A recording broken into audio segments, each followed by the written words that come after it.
Purnamidam Purnat Purnamudachyate Purnasya Purnmadaya Purnmeva Vasishyate. So welcome to our second session on stress management. In the first session, we talked about the temporary measures or transient measures to control our stress. And we also discussed the principal causes for stress. Now, those are basically based on what we call the Western philosophy, how to temporarily address these issues.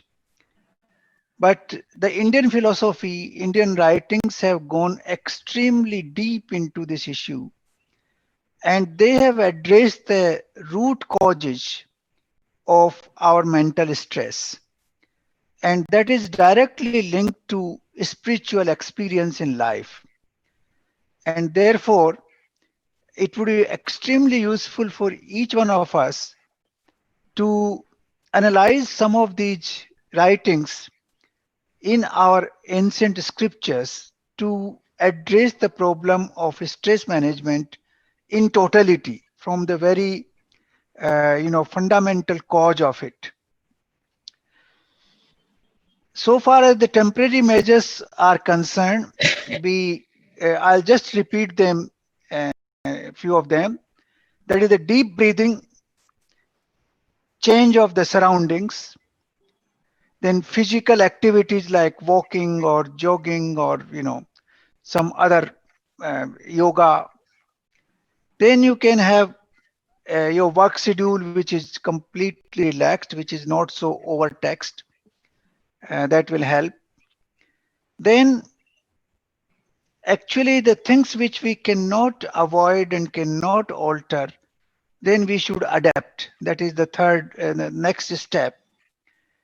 And then of course conversation with friends, and if you like music, if you like any other hobby, painting or something, you can resort to that, book reading. So these are some of the what we call transient measures to address the stress management. But now let us go into the deeper causes one by one. The first fundamental cause of stress is bandhan, that is our attachment to something. For example, if I am attached to my body, any pain in the body, any disruption in the body function will naturally worry me too much. If I am very much attached to my house where I am living, any small damage to the house, any problem in the house will become a cause of serious, stress for me. Similarly, if we are very much attached to our family, very much attached to our friends, then that will also become a cause of our stress. Now here, attachment should not mean you become indifferent. No, I'll explain that in little detail. Attachment here basically is that you have developed excessive interest or excessive what we call uh, you know feelings towards a particular object or a person or a particular situation. And once you have any problem because of that, it hurts you, it causes problem. For example, somebody's watch is stolen, it doesn't cause stress to me. If my watch is stolen, then it will become a cause of stress because it is my watch. I am attached to that watch. That watch is very dear to me. Similarly, if somebody else's house goes on fire, it doesn't matter. You can be, you can express your sorry, you can say a few words of consolation, but the situation is entirely different when one's own house is on fire. So this is one of the most important regions of stress is bandhan or attachment. Now, how to get attachment, how to get out of attachment. Now, getting out of attachment does not mean that you become unconcerned. You are not at all concerned with the situation. No, that is not the issue. You are not indifferent, you are not unconcerned. You are actually concerned, but internally, in your own heart and mind, you feel, you accept the reality which is happening outside. That this thing does not belong to me, this belongs to the existence. Existence is taking care of itself. I am part of that existence. I am a small instrument in the process, and I have also need to take the consequences because everybody else is taking the consequences. Now that is the attachment, non-attachment issue. Non-attachment basically means that your excessive lagav, excessive rag in that particular item, in that particular person, in that particular situation is removed, and it is linked to the concept that niyati, that is uh, the the entire conduct of the entire existence takes its own course, and we should accept that. That is how it works. In fact, I would like to quote two verses from Bhagavad Gita, which are very relevant here uh, to explain this concept of anasakt. Asakt, anasakt. Asakt is the cause of bandhan. Anasakt is the cause when we get out of bandhan. Now, the first verse is from chapter 3, verse number 19, which reads like this. Tasmat sakta satatam karyam karm samachar asakto hayyanar karm parmatmanopati purusa. That is verse number 19 from chapter 3. It basically means that a person who is continuously engaged in his work without attachment, he is not attached to it, but he is continuously engaged in that pursuit. He is applying all his force to do that properly.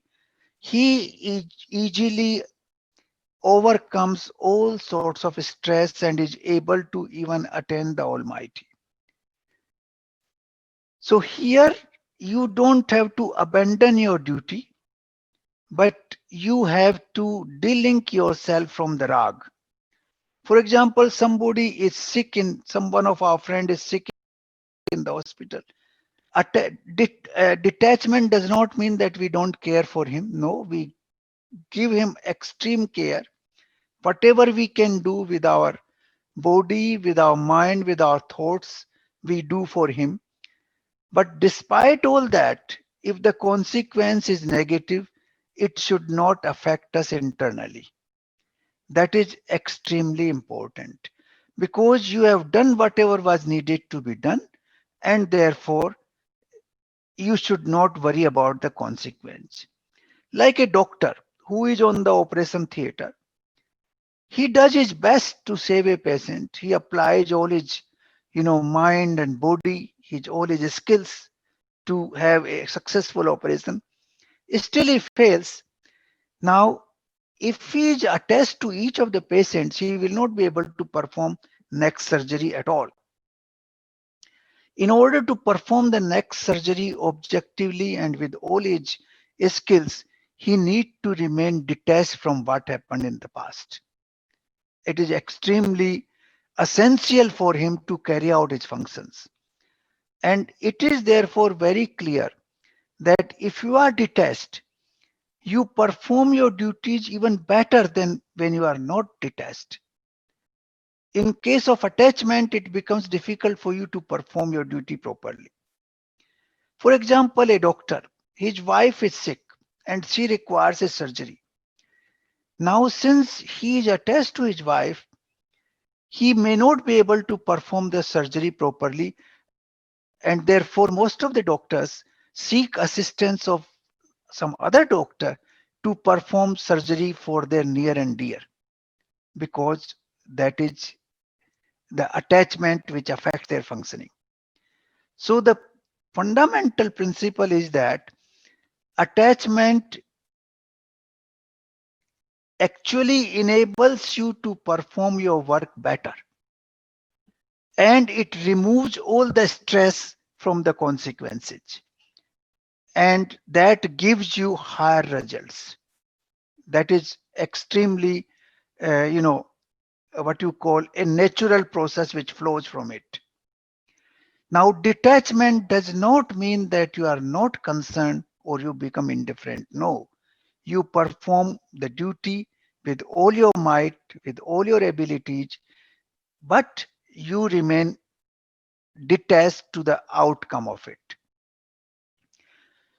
That is why they say karmanyavadhi karaste ma phalesu kadachan, that you have the right to perform the duty, but you cannot determine the outcome. The outcome is determined by the samasti, by the existence, by the universe, where there are millions of factors which work together to decide the outcome.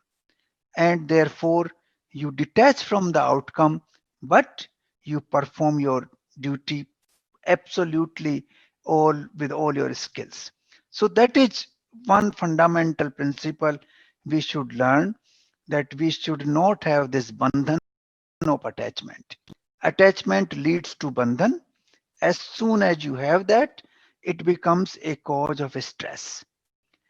Now, if you take the language of Gautam Buddha, he has used a word samyak karma. Samyak karma means you do your duty with whatever possible way you can, according to your ability, according to your best, you know, abilities you have. And then you become absolutely free from the outcome. It basically, samyak karma basically means the same thing as anasakt in terms of Bhagavad Gita. That you are performing your duty properly, but you are not worried about the outcome of the duty. Whatever outcome comes, you accept that as it is. And that is where the concept of anasakt works and the bandhan goes away. So this is one factor which can reduce all the stress from our life if we can remove our bandhan completely. It's a slow process, but it leads to the uh, fundamental change in your thinking, and you become not unconcerned, not indifferent. In fact, you become more concerned, you care more, but still the outcome does not affect you, does not cause stress in you, because you feel that you have done your duty in whatever way it was possible to do. And that gives you the freedom, that gives you mukti from bandhan. Now, to explain the same thing, I am taking another verse from Bhagavad Gita, the first verse of chapter 6. Chapter 6 is devoted mainly to, these kind of things. What is uh, tap, what is bhakti, what is yoga. It's a very, deep chapter in Bhagavad Gita. That is my perception.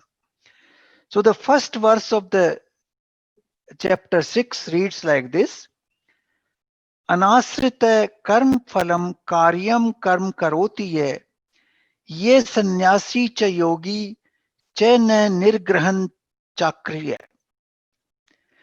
Now this is actually Lord Krishna has surpassed many limits in explaining this. He is declaring that a person who is who does his work without asakti, वो सन्यासी है, वह योगी है।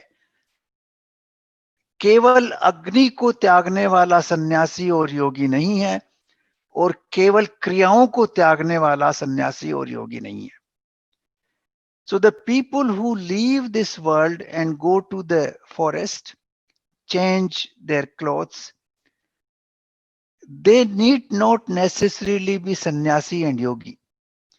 If they carry this world with them in their mind, they are still crowded in that forest.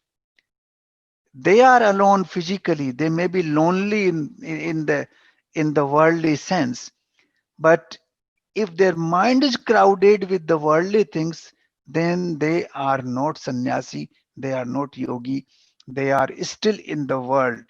The mind is living in the world. So here Krishna has gone to the extent of declaring that if you can do your karma in anasakt way, then you actually surpass the limits of sannyasi and yogi. You become sannyasi and yogi. So that is where you remain unaffected by the outcome.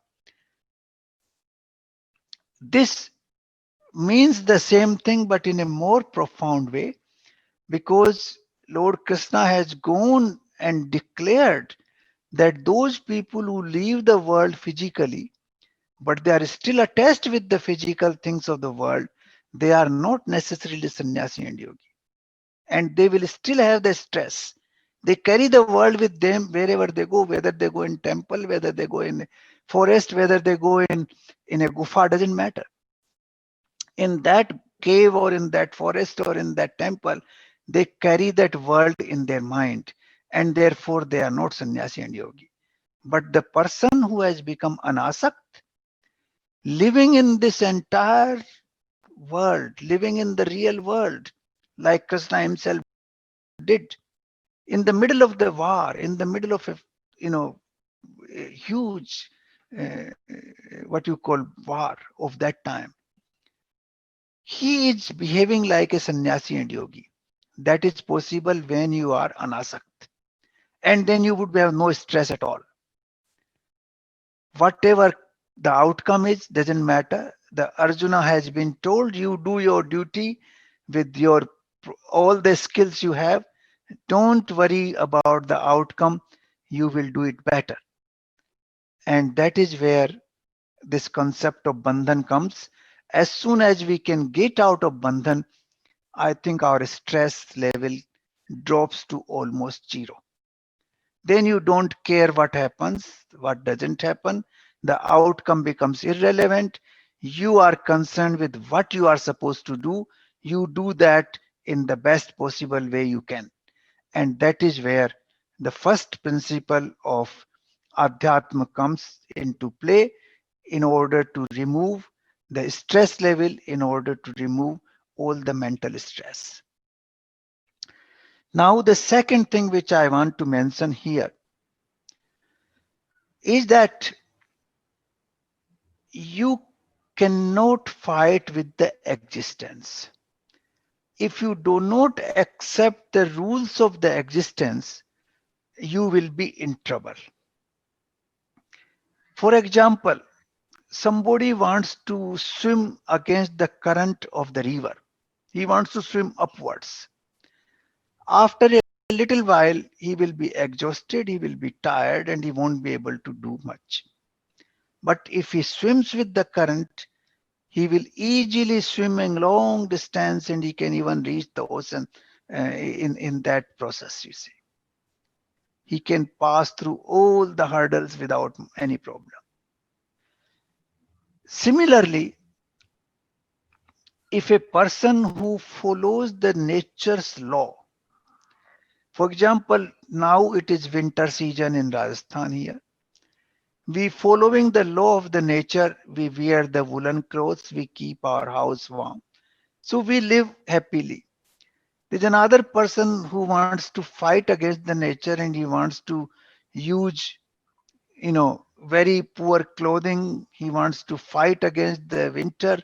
He will only fall sick. He will not be able to continue with that fight. That is not possible.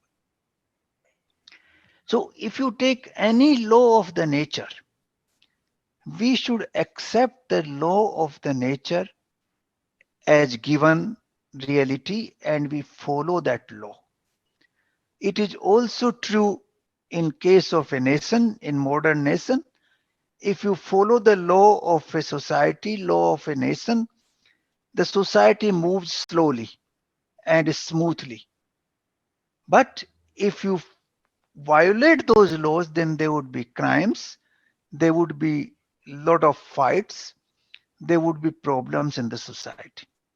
Like take the example of traffic rules. If we follow the traffic rules, everybody follows, then traffic moves smoothly. There's no traffic jam. There are very few accidents. Everything moves very nicely. But if we are fighting against the traffic rules and keep violating all the rules all the time, somebody is jumping the red light and somebody is taking wrong turns and somebody is entering the road where it should not enter, then obviously there would be fights, there would be accidents, there would be traffic jams, and there would be problems. So this applies everywhere, both in terms of nature and also in terms of human society.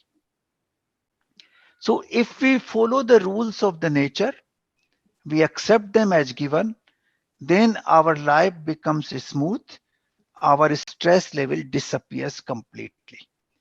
But if we are fighting against the nature, then our stress level goes up and up, and that leads to a variety of problems. So this is another important factor in reducing our stress that fall in line with the law of nature. The existence has its own rhythm. We should follow that rhythm. We should not fight against what we call time. We should not fight against existence. That is why in India we say, don't worry, things will happen as the time comes. What does that mean? That means when the existence moves in that particular direction, things will automatically happen for you. Don't have to do excessive effort. You should not put too much, excessive effort. The samyak effort comes into play here as well. अपना सम्यक काम करिए और खुश रहिए. Don't create stress. That is how it should be.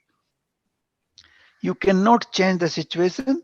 You accept the law of nature, follow the law of nature. When the things are supposed to happen, the nature will automatically make it happen. So that is another important law to reduce the stress level in our minds. That is to accept the existence, the totality of existence and the natural laws. Similarly, to accept the social laws and the national laws to reduce the stress level. You cannot continue to fight the nature or the national laws or the social laws continuously. You have to become part of it. It is like the rebel cells fighting the good cells in the body and then leading to cancer. So that cancerous thing happens in our own mind if we keep fighting against nature all the time. So this is niyati ko swikar karna. This is extremely important for us.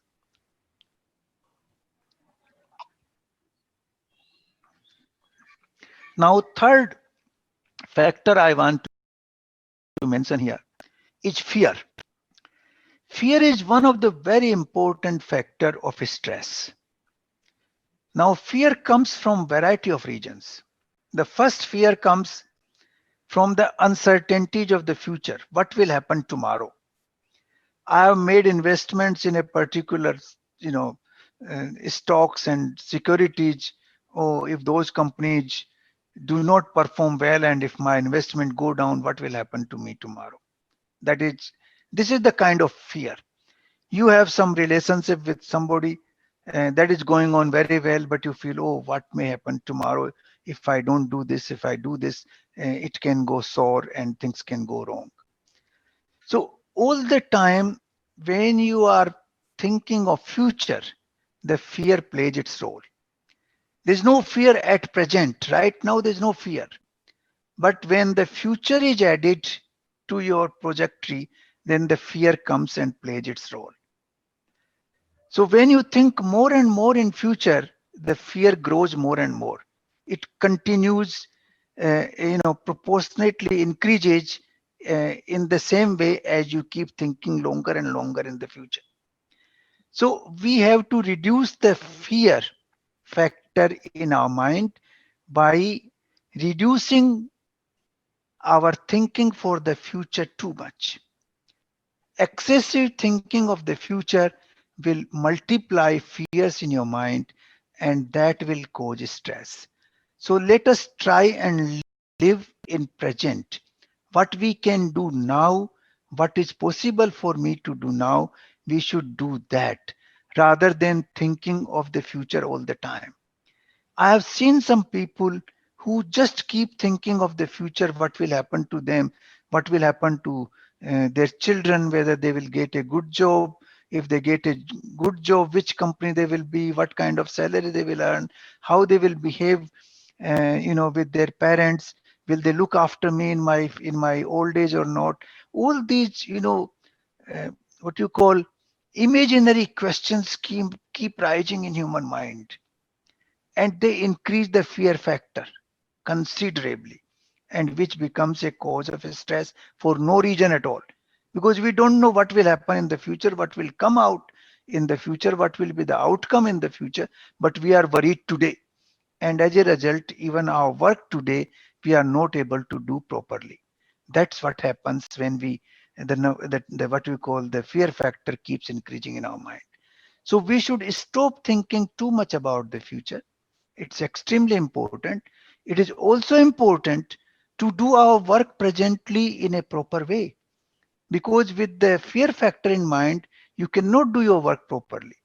And that is, reduces your efficiency, that brings down your ability to think cleanly and clearly. So it is the very important factor is fear.